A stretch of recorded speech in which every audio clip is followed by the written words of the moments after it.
EMS TV के सभी दर्शकों को शरण जैन का सादर नमस्कार। मर्यादा पुरुषोत्तम राम और भगवान किसी भी रूप में हों, यदि सबसे बड़ा दोष माना जाता है तो वो माना जाता है अहंकार का। और जब जब जिस जिस व्यक्ति को अहंकार सर्वोच्चता पे आता है तो उसका विनाश होना तय होता है। ये हमारी हिंदू संस्कृति में और पौराणिक कथाओं में ये बहुत अच्छे तरीके से वर्णित है। अहंकार रावण को भी था और उस अहंकार के चलते वो जब अहंकार की पराकाष्ठा में चला गया तो उसका वध हुआ केवल अहंकार के कारण। भगवान शिव का उसे वरदान था और राक्षस के रूप में उसे पूरी जीवन रक्षा का वरदान भगवान शिव ने दिया था। लेकिन रावण ने सीता का अपहरण साधु के वेश में किया था और जब साधु के रूप में सीता मैया का अपहरण किया और जब राम रावण का युद्ध हुआ तो उसमें रावण का वध हुआ।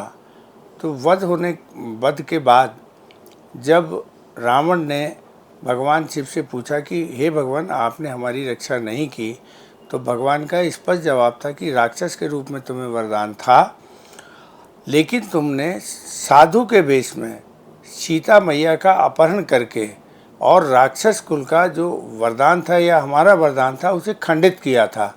तो उस अहंकार के कारण हमने तुम्हारी रक्षा नहीं करना, कर ही नहीं सकते थे कि नहीं, इसलिए तुम्हारा वध हो गया। एक भारतीय परंपराओं में हिरण्यकश्यप और प्रहलाद, इन दो का भी बहुत उल्लेख होता है कि जहाँ बाप बेटे के बीच में भगवान हरि को लेकर कि वो प्रहलाद जो है हमेशा भगवान का नाम जप करता था और हिरण्यकश्यप बोलता था कि हम ही जय बोलो।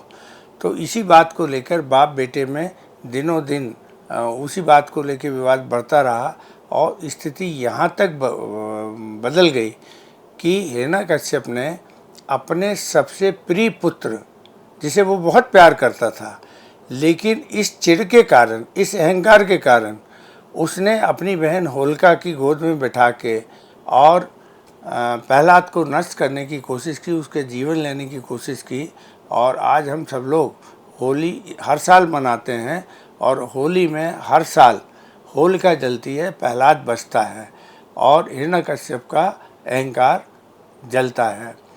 तो ये स्थितियाँ हिंदू संस्कृति में तो बहुत हैं, लेकिन अब बात हम कर रहे हैं अयोध्या की और भगवान राम की। पिछले 30 वर्षों से राम आंदोलन चलाया, राम मंदिर को लेके एक आंदोलन चलाया, मंदिर वहीं बनेगा जहां राम ने जन्म लिया था। ये सब लेके सारी बातें पिछले 30 सालों से चली आ रही थी और भगवान राम का नाम लेकर भारतीय जनता पार्टी राज्यों में और केंद्र की सत्ता में आई। भगवान राम के नाम का ही प्रताप था। राम नाम की लूट है, लूट सके तो लूट। तो भगवान राम का नाम लेने से भगवान राम ने जो सामर्थ्य में नहीं भी था वो सब भगवान राम ने भारतीय जनता पार्टी को दिया कि उन्होंने राम मंदिर बनाने के लिए या राम के लिए जो अनुग्रह किया था उसका वरदान उन्हें पूरा का पूरा भगवान राम की तरफ से मिला। मर्यादा पुरुषोत्तम राम इसलिए मर्यादा पुरुषोत्तम है कि उन्होंने कभी अपनी मर्यादाओं का उल्लंघन नहीं किया। लेकिन लगता है कि पिछले 5-10 सालों में भारतीय जनता पार्टी ने या राम मंदिर आंदोलन में से जो लोग जुड़े हुए थे उन्होंने सत्ता को ही अपना आराध्य मान लिया है, राम को कहीं ना कहीं भूल गए हैं। तो वो जो सत्ता का अहंकार राम के नाम के साथ जुड़ गया है, उसके कारण कहीं ना कहीं भारतीय जनता पार्टी को अब तकलीफ़ होना शुरू हो गई है और मर्यादाओं को खंडित करने के कारण अब भगवान राम भी कुपित होते हुए नज़र आ रहे हैं। जब राम मंदिर की अयोध्या में प्राण प्रतिष्ठा हो रही थी उस समय चारों शंकराचार्यों ने ये कहा था कि भगवान राम की प्राण प्रतिष्ठा तब तक नहीं होनी चाहिए जब तक पूरे मंदिर के शिखर का निर्माण ना हो जाए, शिखर पे ध्वजा ना फैल जाए, तब तक भगवान राम की प्राण प्रतिष्ठा नहीं होनी चाहिए, लेकिन किसी ने नहीं माना और अहंकार से फलीभूत होकर लोकसभा चुनाव को ध्यान में रखते हुए और एक ज़बरदस्ती समय के पहले और विधि विधान के अनुरूप ना करा के और वो राम मंदिर की प्राण प्रतिष्ठा करा ली। फिर उस समय ये भी कहा गया कि मोदी जी भगवान राम को लेकर आए हैं। तो अब भगवान राम तो सबको लेकर आए हैं, लेकिन यहाँ एक स्लोगन ये अहंकार का सबसे बड़ा स्लोगन था कि हम भगवान को लेकर आए हैं। तो ये सारी मर्यादाएं एक के बाद एक खंडित हो रही थी। जो भी हुआ, अभी पिछले एक हफ्ते में जो घटनाएं हुई हैं उससे अयोध्या के लोगों में, उत्तर प्रदेश के लोगों में और देश के लोगों में कहीं ना कहीं डर और भय का वातावरण भी देखने को मिलने लगा है।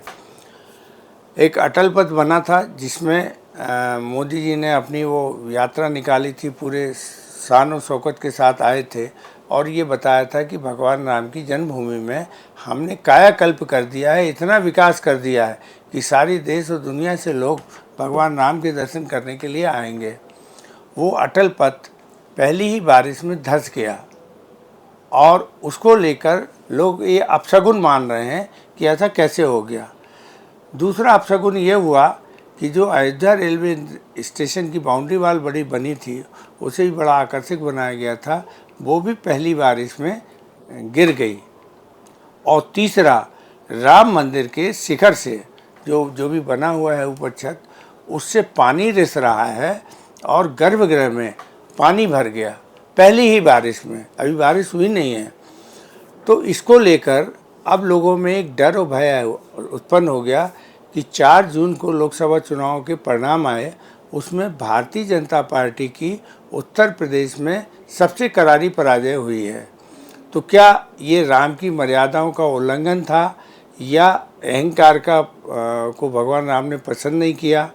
और अभी 4 तारीख से अभी 25 तारीख है, बहुत ज़्यादा दिन नहीं हुए, लेकिन इसी बीच में पहली बारिश हुई और उसमें इतने प्रकोप आना शुरू हो गए। इसी बात को लेकर चारों शंकराचार्य ने चेतावनी दी थी कि गलत समय पर गलत तरीके से राम मंदिर का प्राण प्रतिष्ठा का कार्यक्रम किया जा रहा है। ये अभी हो ही नहीं सकता, ना तो मुहूर्त सही है और जब तक शिखर का निर्माण ना हो, ध्वजा ना लगे, तब तक तो प्राण प्रतिष्ठा होनी ही नहीं चाहिए। लेकिन उसके बाद भी की गई। एक और इस समय देश और दुनिया में एक बहुत चर्चित ज्योतिषाचार्य है राजीव नारायण जी, जो अपने आप को मैकेनिकल इंजीनियर बताते हैं और ज्योतिष में वो पूरी आधुनिक काल गणनाएँ जो भी करते हैं, एक इंजीनियर हैं और वो गणनाओं को बहुत अच्छे तरीके से करते हैं। उन्होंने भी इसी तरीके की आशंका जताई थी कि यदि इस गलत मुहूर्त में राम मंदिर की प्राण प्रतिष्ठा होगी तो बहुत सारे दुष्परिणाम अकाल के रूप में, वर्षा भय के मतलब ये अति बारिश के रूप में और अन्य दुर्घटनाओं के रूप में ये भोगने पड़ेंगे। और उन्होंने भी चेतावनी देते हुए कहा था कि राम मंदिर के प्राण प्रतिष्ठा भी बिना मुहूर्त के, अच्छे मुहूर्त पे आए तब करो, लेकिन अभी मत करो। लेकिन इस सरकार ने न केवल राम मंदिर की प्राण प्रतिष्ठा की, लोगों को आने से रोक दिया। इतना बड़ा आयोजन था कि उसमें दुनिया भर के करोड़पति, भारत के उद्योगपति, बड़े बड़े राजनेता, सबको बुलाया गया। लेकिन राम भगवान के जो सही भक्त थे उन्हें ये कह दिया था कि अभी आपको 2 दिन यहाँ अयोध्या आने की ज़रूरत नहीं है। तो ये जो अहंकार कहीं ना कहीं हुआ है, इसे शायद भगवान राम ने पसंद नहीं किया और इसके दुष्परिणाम कहीं ना कहीं सामने दिखने लगे हैं।